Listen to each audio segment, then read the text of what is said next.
Selamat siang semuanya. Di sini saya bersama rekan kerja saya dalam tim lead ingin melaporkan hasil evaluasi terkait penjualan properti di wilayah Melbourne, Australia. Ya, seperti yang bisa dilihat di sini, kami melakukan observasi terhadap sekitar 37.000 data, di mana 25.290 properti diantaranya memiliki alamat dengan karakteristik yang berbeda.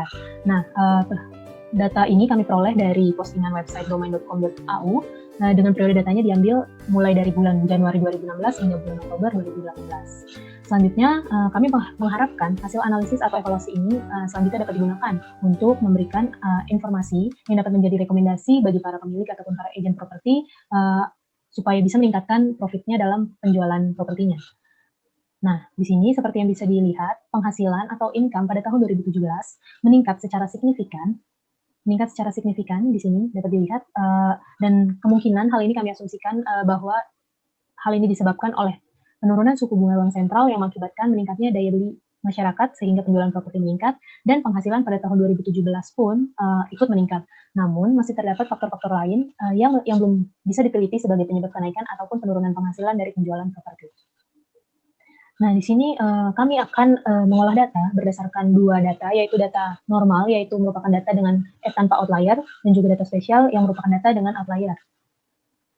Selanjutnya kami akan melihat faktor-faktor apa saja yang merupakan penyumbang dana yang signifikan bagi para pemilik properti, yaitu dengan mengetahui kuantitas atau jumlah penjualan properti berdasarkan kategori yang diberikan. Informasi ini diharapkan dapat menjadi tolak ukur bagi para pemilik properti maupun agen properti untuk bisa meningkatkan penjualannya. Dan juga dapat menjadi dasar penentuan strategi marketing yang digunakan untuk penjualannya. Di sini bisa kita lihat untuk data normal sendiri, properti yang menarik banyak permintaan dan terjual dengan baik umumnya merupakan properti yang bertipe housing atau tipe H seperti rumah, cottage maupun villa yang memiliki setidaknya 3 ruangan. Di sini ada 3 ruangan dan juga 2 tempat parkir dan 1 kamar mandi. Nah, biasanya terletak di wilayah Northern Metropolitan yang paling banyak terjual. Selanjutnya, untuk data spesial sendiri, properti yang menarik banyak permintaan dan terjual dengan baik umumnya merupakan tipe yang serupa dengan data normal, yaitu tipe H atau housing, yang memiliki setidaknya 4 ruangan, 2 tempat parkir, dan juga memiliki lebih dari 2 kamar mandi, dan berada di wilayah Northern Victoria. Nah, seperti yang kita lihat sebelumnya, dan juga pada data ini, diperoleh bahwa dengan menggunakan metode property solve atau penjualan dengan metode property solve memungkinkan dapat memaksimalkan penjualan supaya dapat menekankan perolehan keuntungan. Selanjutnya adalah penjelasan profil berdasarkan harga yang bertujuan untuk memberikan rekomendasi kepada agen untuk meningkatkan penjualan dengan memperhatikan informasi berikut. Yang pertama adalah profil properti berdasarkan daerah untuk data normal. Kita lihat daerah Southern Metropolitan merupakan daerah dengan rata-rata harga tertinggi, dan daerah Western Victoria merupakan daerah dengan rata-rata harga properti terendah. Selanjutnya adalah profil properti berdasarkan daerah untuk data spesial. Kita lihat daerah Southeastern Metropolitan merupakan daerah dengan rata-rata harga properti tertinggi, dan daerah Western Metropolitan merupakan daerah dengan rata-rata harga properti terendah. Selanjutnya adalah profil properti berdasarkan subwilayah untuk data normal. Kita lihat subwilayah Wunga Park, Albert Park, Middle Park Suburb, Kew East, dan Baldy North memiliki rata-rata harga properti yang tertinggi, dan subwilayah Darley, Kurunjang, Bagus Marsh Suburb, Norton South, dan Norton memiliki rata-rata harga properti yang terendah. Selanjutnya adalah profil properti berdasarkan subwilayah untuk data spesial. Kita lihat subwilayah Melbourne, Mulgrave, Mitcham Suburb, Carlton, dan Armadale memiliki rata-rata harga properti yang tertinggi, dan subwilayah Blackburn, Croydon, Windsor Suburb, Ascot Vale, dan West Melbourne memiliki rata-rata harga properti yang terendah. Selanjutnya adalah profil properti berdasarkan daerah dan tipe untuk data normal. Kita lihat bahwa properti dengan tipe housing di daerah Southern Metropolitan memiliki rata-rata harga yang tertinggi. Kita lihat 5 rata-rata harga tertinggi terdapat di daerah Southern Metropolitan dengan tipe H dan T, Eastern Metropolitan dengan tipe H dan T, dan Northern Metropolitan dengan tipe H. Kita dapat menjual properti tipe housing di daerah Southern Metropolitan dengan rentang harga mulai dari $131.000 Australia hingga $2.376.000 Australia. Kita lihat juga di tabel, terdapat nilai 0 yang disebabkan karena tidak terdapat properti tipe townhouse yang dijual di daerah Western Victoria sehingga menghasilkan nilai 0. Kita dapat meningkatkan hasil penghasilan kita dengan memfokuskan penjualan di daerah yang memiliki rata-rata harga yang tertinggi. Selanjutnya adalah profil properti berdasarkan daerah dan tipe untuk data spesial. Kita lihat bahwa properti dengan tipe unit di daerah Northern Metropolitan memiliki rata-rata harga properti yang paling tinggi. Kita lihat dari tabel 5 rata-rata harga tertinggi, terdapat di daerah Northern Metropolitan dengan tipe U dan H, Eastern Metropolitan dengan tipe U, Southeastern Metropolitan dengan tipe H, dan Southern Metropolitan dengan tipe H. Kita dapat menjual properti tipe unit di daerah Northern Metropolitan dengan rentang harga mulai dari $3.210.000 Australia hingga $6.500.000 Australia, dan seterusnya seperti pada tabel. Kita dapat meningkatkan penghasilan dengan memfokuskan penjualan di daerah yang memiliki rata-rata harga yang lebih tinggi. Selanjutnya adalah profil properti berdasarkan daerah dan metode untuk data normal. Kita lihat bahwa properti di daerah Southern Metropolitan dengan metode vendor bidding memiliki rata-rata harga yang tertinggi. Kita lihat 5 rata-rata harga tertinggi yaitu berada di daerah Southern Metropolitan dengan metode vendor bidding, properti fast bid, properti floating auction, properti swap, dan di daerah Eastern Metropolitan dengan metode properti fast bid. Kita dapat menjual properti di daerah Southern Metropolitan dengan metode vendor bidding dengan rentang harga mulai dari $160.000 Australia hingga $2.375.000 Australia, dan seterusnya seperti pada tabel. Kita dapat meningkatkan penghasilan kita dengan memfokuskan penjualan di daerah yang memiliki rata-rata harga yang tertinggi. Selanjutnya adalah profil properti berdasarkan daerah dan metode untuk data spesial. Kita lihat bahwa properti di daerah Southeastern Metropolitan dengan metode properti testing memiliki rata-rata harga yang tertinggi. Kita lihat 5 rata-rata harga tertinggi terdapat di daerah Southeastern Metropolitan dengan metode properti fast bid, Northern Metropolitan dengan metode vendor bidding, dan daerah Southern Metropolitan dengan metode vendor bidding, properti swap, dan properti fast bid. Kita dapat menjual properti di daerah Southeastern Metropolitan dengan metode properti fast bid dengan rentang harga mulai dari $2.475.000 Australia hingga $9 juta Australia. Kita dapat meningkatkan penghasilan kita dengan memfokuskan penjualan di daerah yang memiliki rata-rata harga yang lebih tinggi. Selanjutnya ada profil properti berdasarkan tipe dan metode. Kita lihat dari plot bahwa properti dengan tipe housing dengan metode vendor bidding memiliki rata-rata harga yang tertinggi. Kita lihat bahwa 5 rata-rata harga tertinggi yaitu berada di properti tipe housing dengan metode vendor bidding, properti fast bid, properti swap, properti floating auction, dan properti swap buyer. Kita dapat menjual properti tipe housing dengan metode vendor bidding dengan rentang harga mulai dari $280.000 Australia hingga $2.375.000 Australia. Kita lihat juga 5 rata-rata harga terendah terdapat pada properti tipe unit dengan metode sold buyer, properti floating auction, properti fast bid, vendor bidding, dan properti sold. Kita lihat pada tabel bahwa metode penjualan kurang berpengaruh pada harga properti, sehingga diperlukan analisa lebih lanjut untuk mengetahui pengaruh dari metode penjualan. Selanjutnya adalah profil properti berdasarkan tipe dan metode. Dari plot kita lihat bahwa properti tipe unit dengan metode vendor bidding memiliki rata-rata harga yang tertinggi. 5 rata-rata harga tertinggi terdapat pada properti unit dengan metode vendor bidding dan metode housing dengan metode properti fast bid, vendor bidding, properti swap, dan properti sold buyer. Kita juga lihat pada tabel bahwa metode penjualan kurang berpengaruh pada harga properti, sehingga diperlukan analisa lebih lanjut untuk mengetahui pengaruh dari metode penjualan. Selanjutnya adalah properti terbaik untuk setiap daerah, yang bertujuan untuk memberikan rekomendasi kepada agen jika ingin menjual sebuah properti di setiap daerah. Kita lihat untuk data normal, mayoritas tipe properti yang dijual adalah tipe housing, dan dengan metode properti sold, dengan daerah terbanyak berada di daerah Northern Metropolitan. Sehingga disarankan agar agen lebih memfokuskan penjualan pada hunian tipe housing dengan metode properti sold. Untuk data spesial, kita lihat dari grafik penjualan terbanyak di setiap daerah adalah hunian tipe H dengan metode properti sold. Jangan berfokus di daerah Southern Metropolitan, sehingga kita menyarankan agen agar lebih memfokuskan penjualan pada hunian tipe housing dengan metode properti sold. Selanjutnya akan ditunjukkan karakteristik hunian terbaik di setiap tipe hunian. Pada bagian ini akan menunjukkan gambaran umum karakteristik dari setiap tipe hunian berdasarkan jumlah kamar mandi, dan juga jumlah tempat parkir.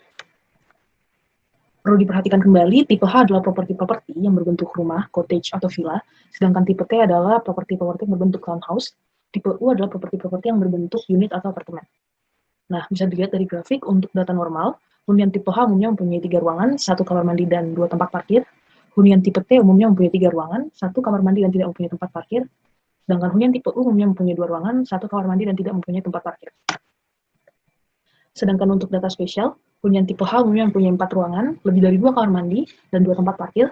Hunian tipe T umumnya mempunyai 3 ruangan, lebih dari 2 kamar mandi dan 2 tempat parkir.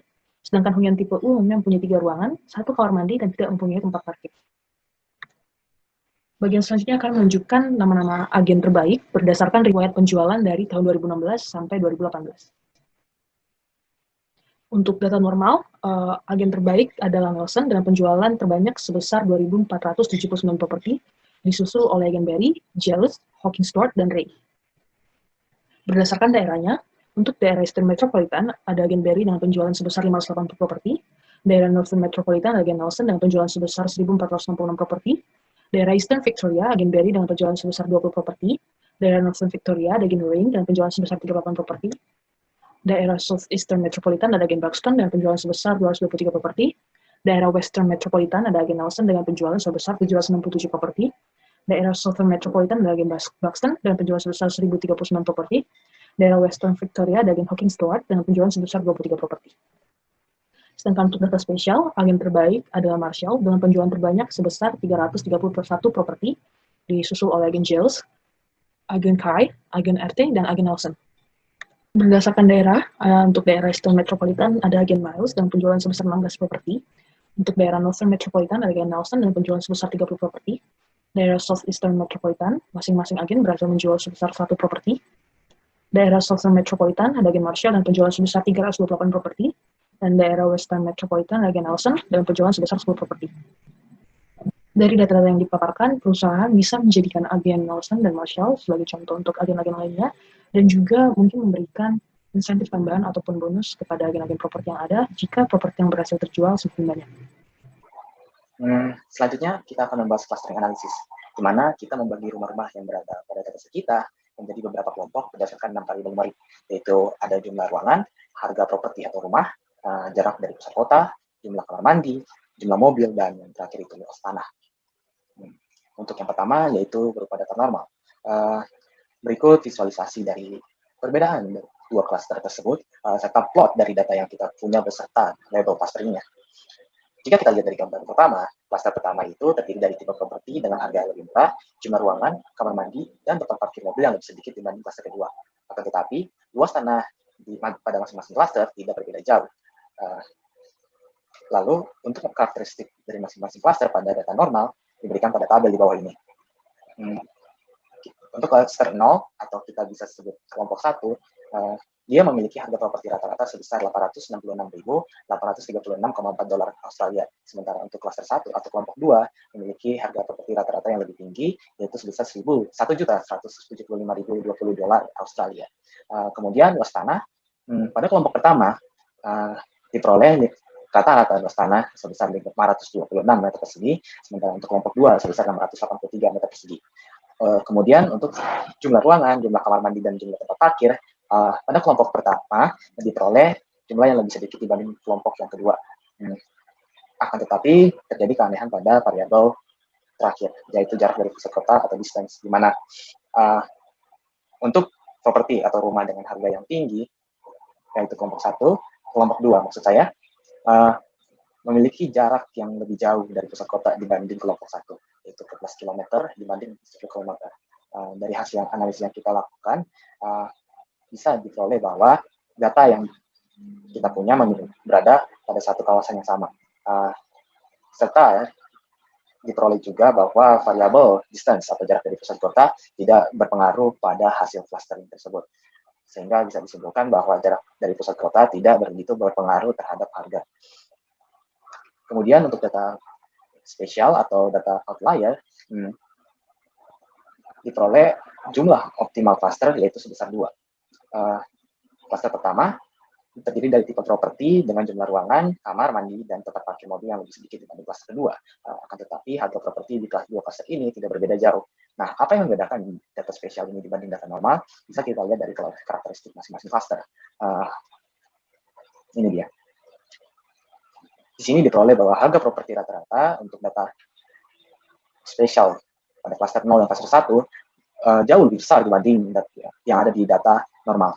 Pada klaster 0 atau kelompok 1 diperoleh harga properti rata-rata sebesar $3.065.903 Australia, sementara untuk klaster 1 atau kelompok 2 tidak begitu beda dengan kelompok 1, yaitu sebesar $3.271.157 Australia. Untuk luas tanahnya sendiri, kelompok 1 diperoleh 536 meter persegi, sedangkan kelompok 2 sebesar 845 meter persegi. Kemudian jumlah ruangan, jumlah kamar mandi, dan jumlah tempat parkir diperoleh bahwa pada kelompok 1 memiliki jumlah yang lebih sedikit dibanding pada kelompok 2. Nah, dari hasil analisis juga diperoleh bahwa variable distance atau jarak dari pusat kota untuk data outlier ini berpengaruh terhadap hasil clustering yang kita punya. Sehingga kalau kita lihat di sini, data spesial ini memiliki jarak dari pusat kota yang lebih kecil dibandingkan pada data normal. Oke, sekian hasil pemaparan dari grup B. Analisa yang lebih lanjut diperlukan untuk memberikan rekomendasi atau insight yang lebih banyak kepada para agen properti. Terima kasih dan sampai jumpa.